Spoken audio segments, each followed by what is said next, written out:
Innallaha la yughayyiru ma biqaumin hatta yughayyiru ma bi anfusihim. Allah tidak akan merubah kondisi sebuah kaum sampai dia berusaha atau mereka berusaha merubah kondisinya sendiri. Itu poin. Poin yang kedua, Nabi SAW bersabda, man ahabba an yubsata lahu fi rizki wa yunsa'a lahu fi athari falyasir rahimah. Barang siapa yang ingin rezekinya ditambah, dilapangkan, dan umurnya, usianya dipanjangkan, maka hendaklah dia melakukan silaturahim, jadi menyambung hubungan darah. Nah, ulama menjelaskan bahwa Allah, salah satu konsep masalah takdir ya, ketika kita tidak menyambung silaturahim, maka usia kita sampai 60 tahun misalnya. Tapi kalau kita menyambung tali silaturahim, maka usia kita sampai 65 tahun. Jadi takdir gak sesimpel yang dipikirkan banyak orang. Ada peran usaha di sana, ada peran amal di sana, ada peran perjuangan seorang anak manusia sehingga dia akan mendapatkan surga. Dan Allah berfirman, fa amma man a'ta wattaqa wa saddaqa bil husna fasanuyassiruhu lil yusra. Maka barang siapa yang a'ta wattaqa, yang gemar memberi dan dia bertakwa kepada Allah dan yakin terhadap akhirat, terhadap surga, maka Allah akan memudahkan dia untuk mendapatkannya. Ini menunjukkan bahwa ketika kita bicara masalah takdir, kita berbicara tentang ilmu Allah. Simpel aja. Siapa yang menguasai ilmu Einstein misalnya?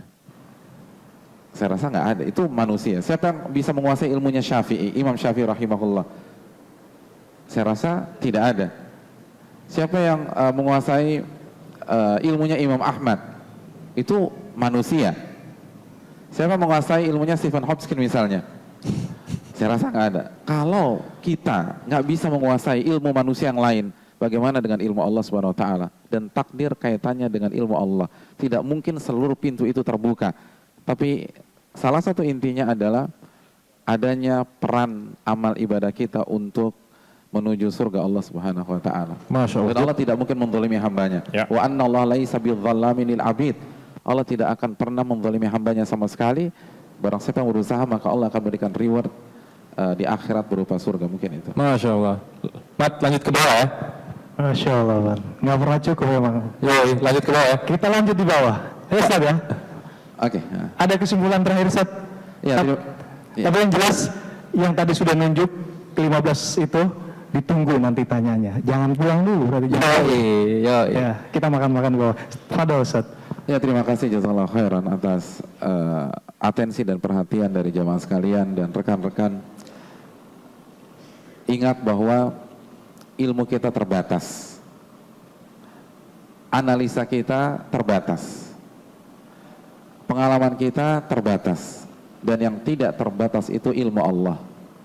Yang tidak terbatas itu kuasa Allah Subhanahu Wa Taala. Allah bisa membuat 1 dikurang 1 menjadi 3, menjadi 4, menjadi 5, menjadi 10, dan berlipat-lipat ganda yang lain. Tidak ada yang mustahil bagi Allah Subhanahu Wa Taala. Namun sebelum itu terjadi, Allah ingin melihat loyalitas kita. Jujur tidak ketika kita mengatakan saya Muslim atau gua Muslim. Kalau jujur, dan itu sudah kita buktikan, wal aqibatu lil muttaqin, maka endingnya pasti untuk orang-orang Muslim dan bertakwa. Dan Allah berfirman dalam surat An-Nisa 122, waman asdaqu minallahi qila. Siapa lagi yang lebih jujur statementnya dibanding Allah Subhanahu Wa Taala? Pilihan ada di hadapan kita.